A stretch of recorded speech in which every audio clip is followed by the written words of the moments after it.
Welcome back 40k fans to another issue of Faction Focus, and this time we are looking at the Eldar, the Craft World Eldar to be specific. Now, Craft World Eldar are a very popular faction out there, similar to Space Marines in regards to the popularity.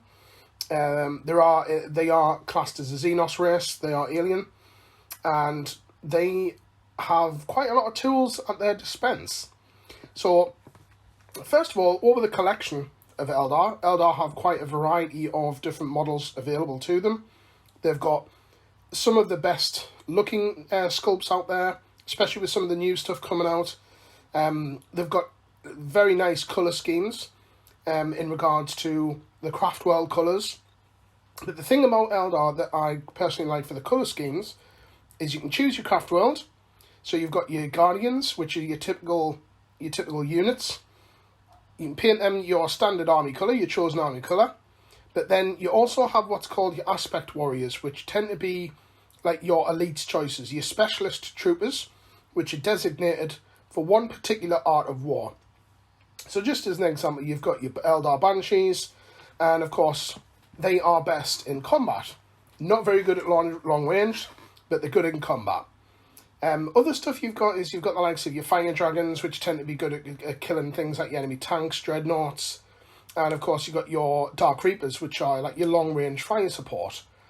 The thing with Eldar, with these particular units, is unlike the Space Marines, Eldar, they excel at one specific task. So your Banshees, they are good for combat, but they will not be good at anything else. They'll not be good at long-range fire support, and vice versa for your Dark Reapers. They're your fire support, but they're not as good in combat. So with Eldar as a whole army, you have, like I say, you've got a wide selection of units. You've got your specialist units. You've got your Wraith units, which are your tough but generally slower. And of course, you've got your mighty constructs like your Wraith Knights and your Wraith Lords.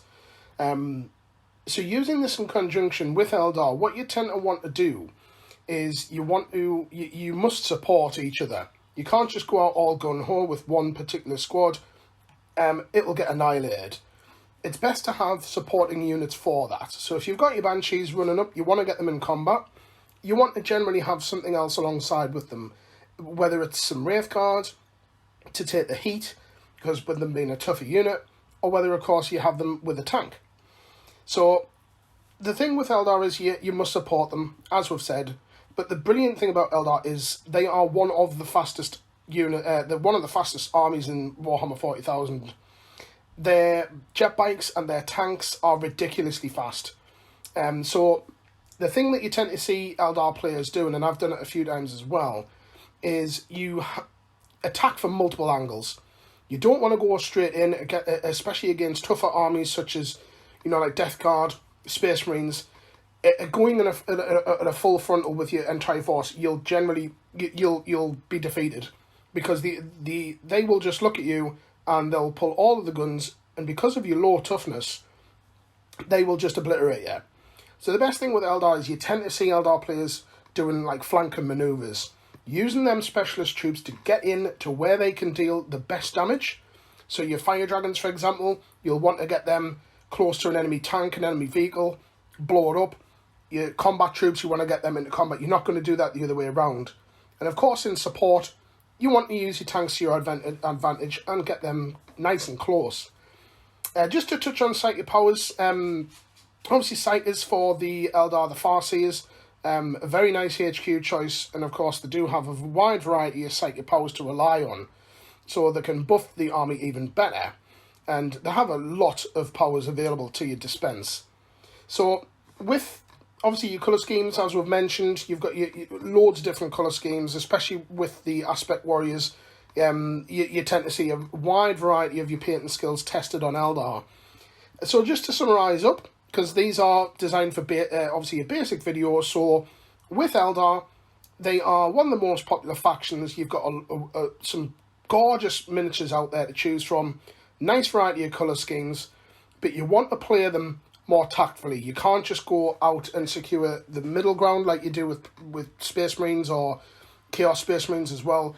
You want to be like you have to kind of attack from multiple angles, multiple directions, use all the tricks up your sleeve. Once you've read your codex, once you know what these units can do, you'll sharp pick it up, and you will certainly be starting to bring in some of the victories for your craft world. Attacking from multiple angles, using your specialist units to their best advantage to where they can deal the best damage.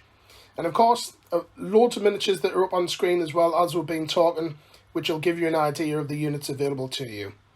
And that is the Eldar done. So I hope you've enjoyed this one, just to give you a very, very brief look into how the Eldar generally operate in battle, and of course, give you a look at some of the miniatures on the screen. So I hope you have liked this one. Please keep a lookout for the rest of the faction focus videos. And until next time, guys, please leave a like and a subscribe, and happy wargaming.